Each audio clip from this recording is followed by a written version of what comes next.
Welcome back, my friends, to another episode of Scrum Express. Quick question. The potentially shippable increment should be shown to the customer in a demonstration. This is known as what?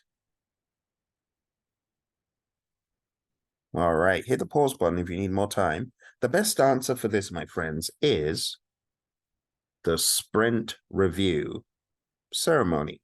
Now, don't be moved by the word ceremony. In industry, people often use the word event or ceremony. So the best answer is C. Next question. The Scrum team should spend time in self-reflection and checking itself for optimization and improvements. This is known as what?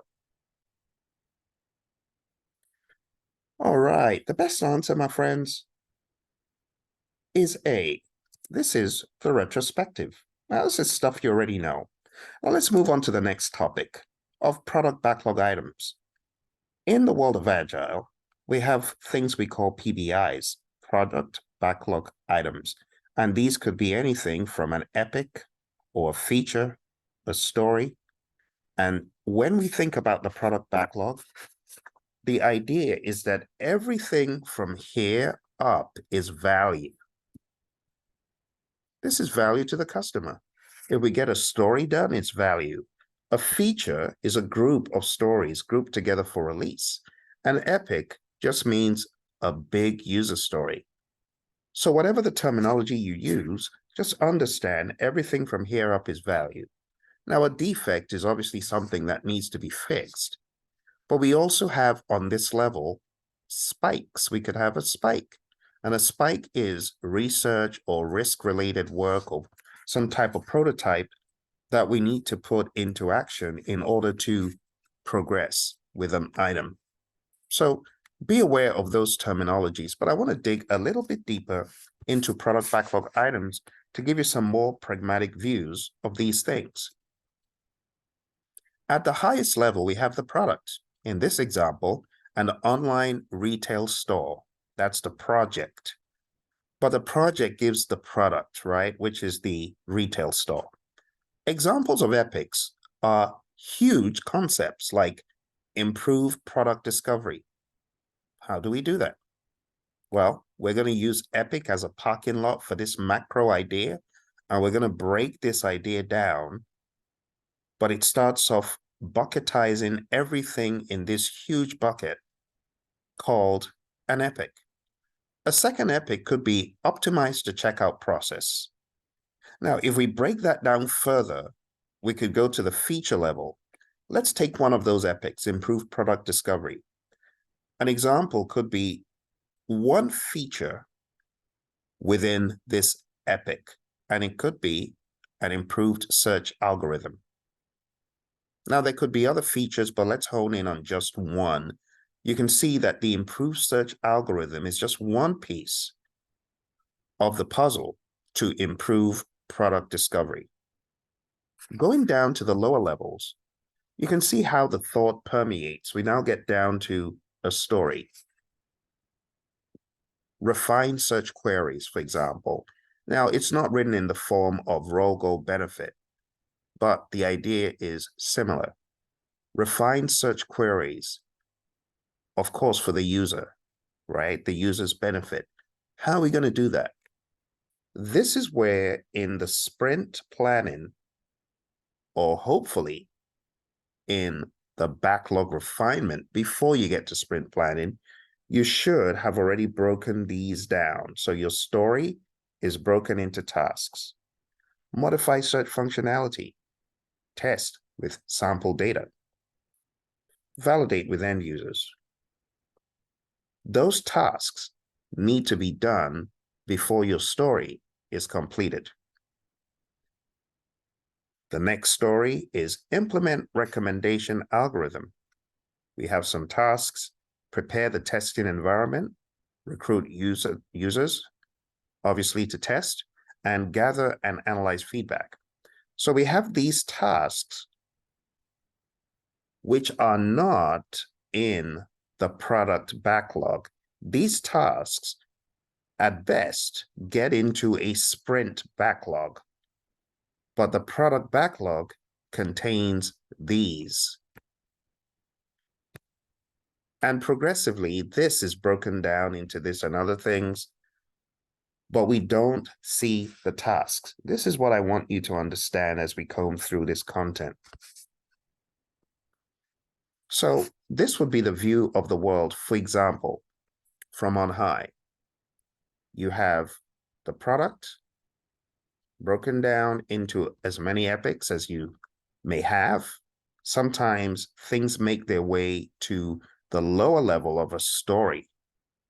Sometimes things are introduced at the epic level. Epics could be broken down into features. Features broken down into stories. Again, we can have some spike work. We can have defect repair at this level. But all this stuff over here is not in your product backlog. We do not have tasks in our product backlog. In fact, some teams find the task level to be mundane. They might be a very advanced and mature team, and they're able to function at the story level. They don't need to break these down into itty-bitty tasks. At least on the higher level, they would take this away and do this individually. But generally, teams would put this kind of stuff in your sprint backlog. All this is sprint backlog stuff at the task level. And these higher level ones, story, and all the other PBIs at the product backlog level. And that's how you need to think about it. Now, let me give you a few more concrete examples. Let's take an example from oil and gas. Let's talk about development of a new downhole chemical injection system for enhanced oil recovery. The EPIC system design and development. We can break that down into a couple of features. We have our research. We have our prototype. Story 1 and 2. Those relate to feature 1. As a product manager, I want to understand the market needs and existing technology gaps so that we can develop a system that meets customer requirements and outperforms current solutions. So we can write that in story form. Also, story 2, you see here it says, as a system engineer, I would like to have clear and defined system requirements and initial design concepts so that we can ensure that the development process is aligned with project objectives. So it's written in that role, goal, benefit, which is very helpful to better understand what the customer wants and why. Story 3, as a prototype technician, I want to assemble individual components accurately so that we can conduct initial functionality tests. And story 4, as a research and development team, we want to evaluate the system's efficiency in control settings. In other words, we want this prototype to be developed so that we can do these things.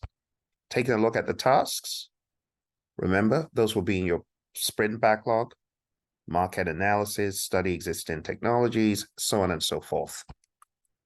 And this is how you can process the information so that it sticks better. Okay, that's why I'm giving you some more tangible examples instead of it being nebulous.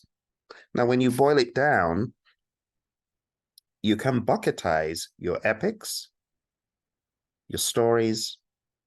As you can see here, we're breaking down what exactly is being done. We have the big old epic. We have a story. We have the expansion of the story. The team can estimate using story points. Tasks are estimated in hours. So there's a difference between your story points versus your hours. You also want to understand that delineation. So my friends, over the past number of minutes, we've been talking about product backlog items. I've been giving you some clarity on the product, epic, features, story, and task configuration. Here's a final wrap-up slide. We have epics, big chunks of functionality, features, groups of user stories grouped together for release. User stories, something that benefits the user directly or enables a future benefit.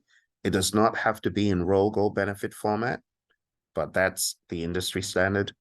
Spikes or enablers, research, prototype, risk reduction, knowledge acquisition, technical debt, things we should have done correctly the first time, and defects, something that's causing an impact and needs to be fixed. They're all at that level. Okay. So my friends, I hope you enjoyed this. Don't forget to hit like, subscribe, share, bookmark it so that you can come back to it over and over again. And if you have any questions whatsoever, you know what to do. Just drop them in the comments below. You can go to the website. It's praizion.com. Check out our courses and the tools we have available to learn. You take care and bye for now.